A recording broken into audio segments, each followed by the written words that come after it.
very auspicious day, before blossoming monastery में मैं अपने टीचर कैसे डॉजी डमडोला डायरेक्टर टिबेट हाउस वो ब्राजील में टीचिंग के लिए गए हैं, he's gone to teach in Brazil. So actually invitation was for him, so he requested me to come here. So it's a great honor for me, and I think all of your karma may be a little small that you got me instead of Geshe-la. So I'm sorry for the beginning. And we are gathered. Before blossoming is such actually invitation was for monasteries. I was just talking to the Gendas in lunch. During the 600 years of the celebration of Lama Tsongkhapa Rinpoche, I went to Burgot and I was there. And till I went there, I always thought that Suklakham Tenchin Cholen was the biggest monastery because of His Holiness. So when I saw these monasteries, I was just amazed.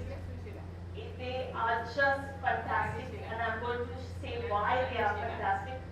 Not only because of the beauty, the buildings, all of that.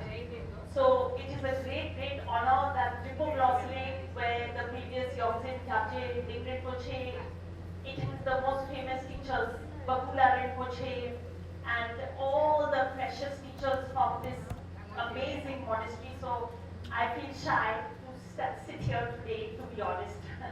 But I will just try my best. I want to start by paying homage to His Holiness Kyabje Rinpoche, to all my teachers and this monastery. And so for auspiciousness, we can just recite the two verses we recited today morning also.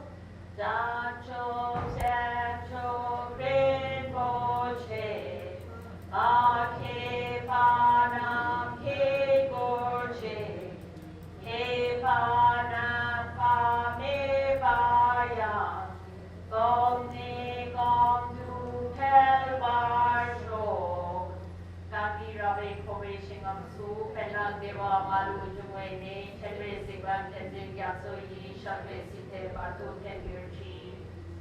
So, I want to start today's talk. It's about secular ethics, and I want to start by talking about His Holiness. You know, just to share why I feel, of course, to speak to a Tibetan audience about His Holiness, one could say there's no need, because Phakpa Chenrezi means no introduction. But I want to start by about what I think about His Holiness. You know, amazing qualities, even if you see his ordinary power, taking aspect of just human birth.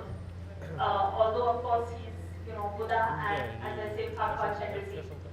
So when I think about his life, and as I was saying earlier, when I went down south, you know, and I saw what all he has created. So first, of course, the most recent Time magazine cover, they also have, you know, His Holiness looking back.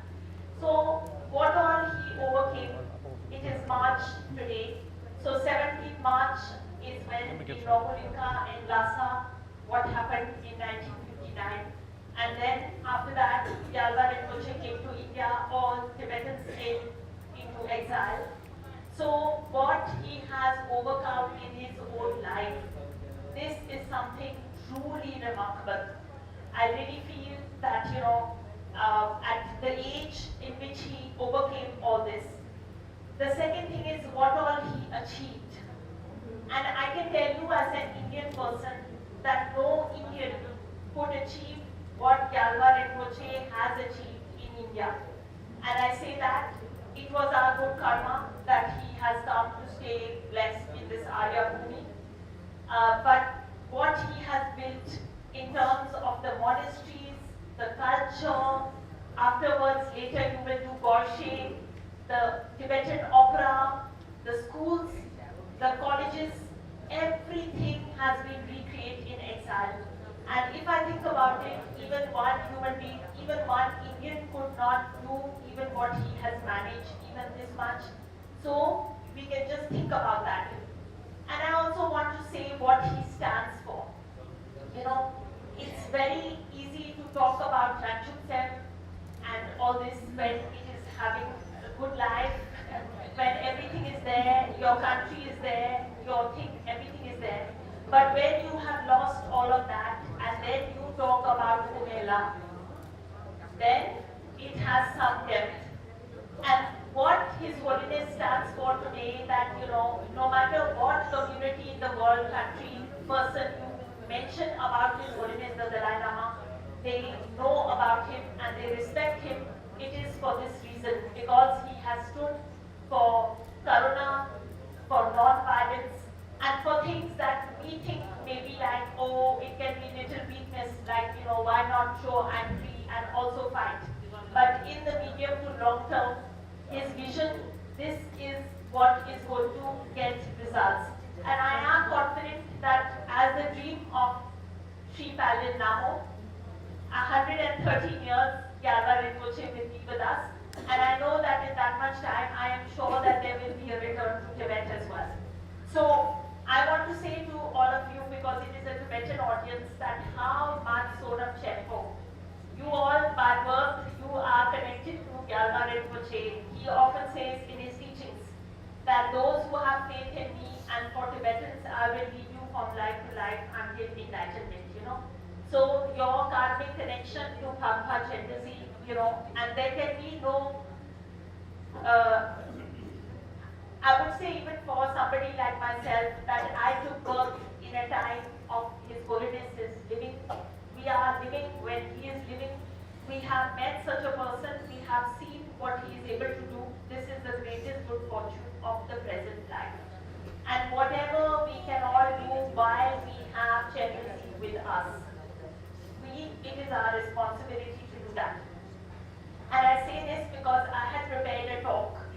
If I think about, the other quality of His Holiness is how visionary and forward-thinking,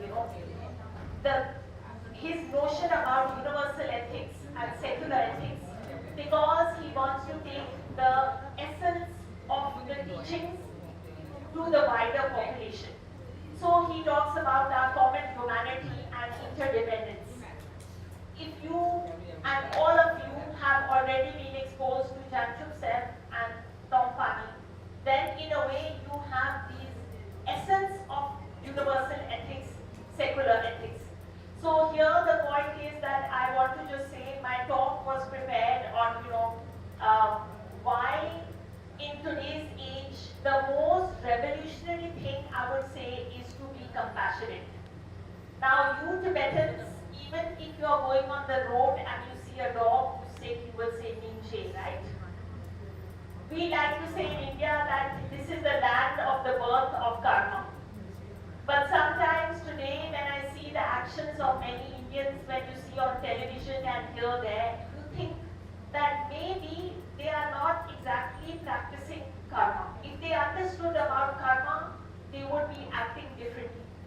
So if I think about what is the revolutionary idea of today's time, it is compassion. One of the many universal ethics, secular ethics that we can talk about, all people value, even animals value. And earlier Ling Rinpoche was saying that how important it is to preserve Tibetan culture.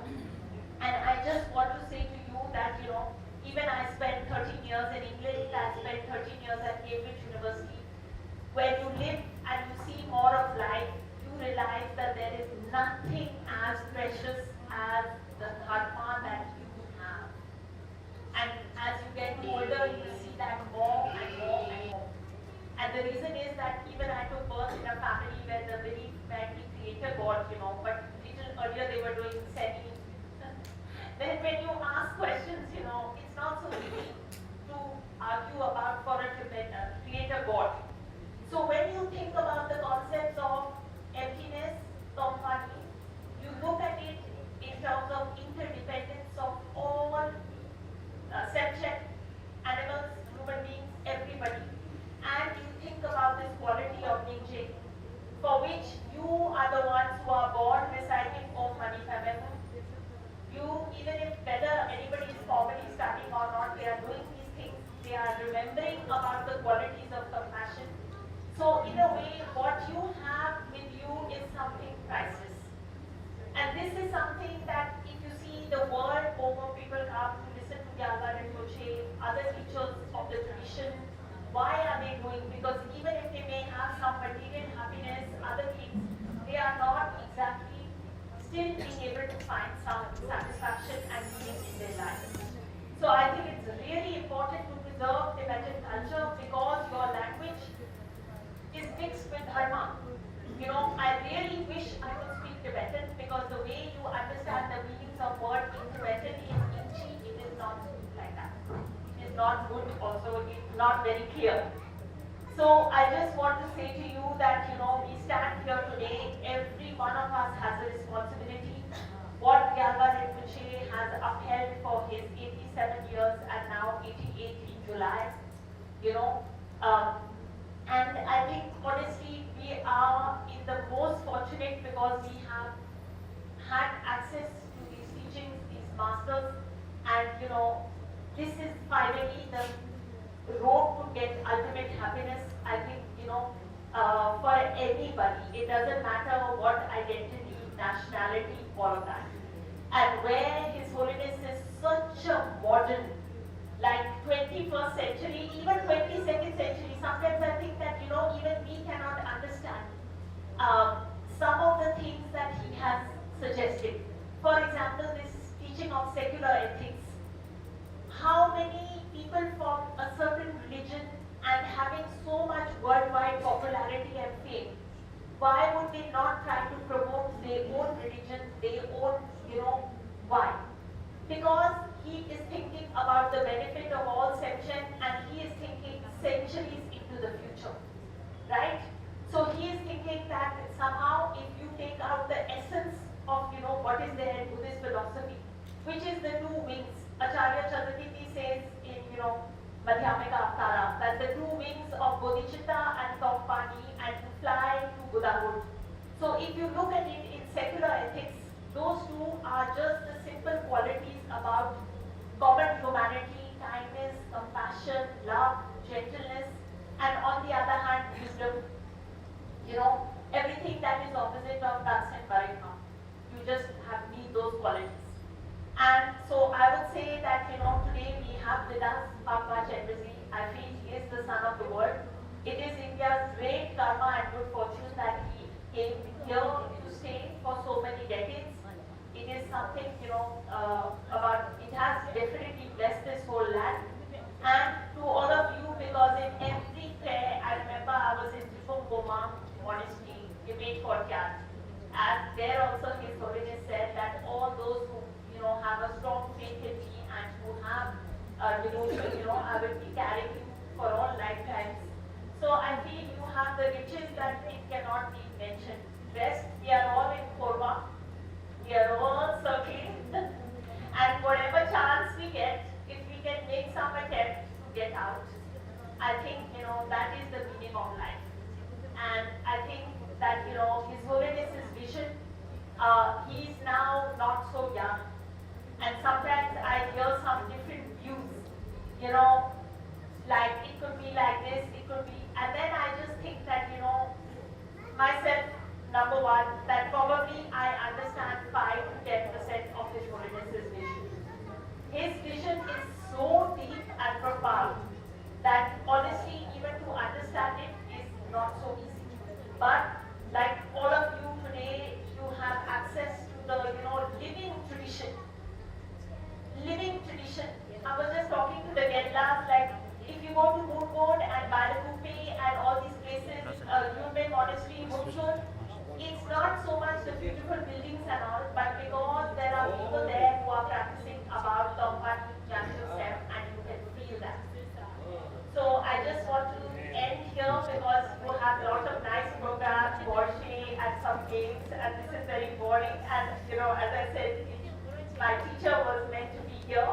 but it's a great honor for me and to be in Tribhuvan Glossary.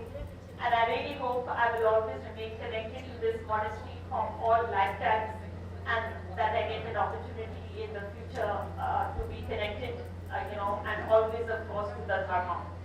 So with that, I would like to dedicate all the virtues that gathered here today.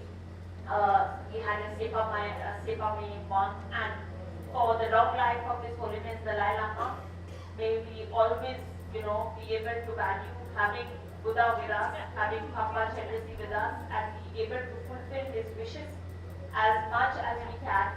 And may all the masters, all the centers flourish. All of them have long lives, and may there be no hardship in the coming year.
gratitude.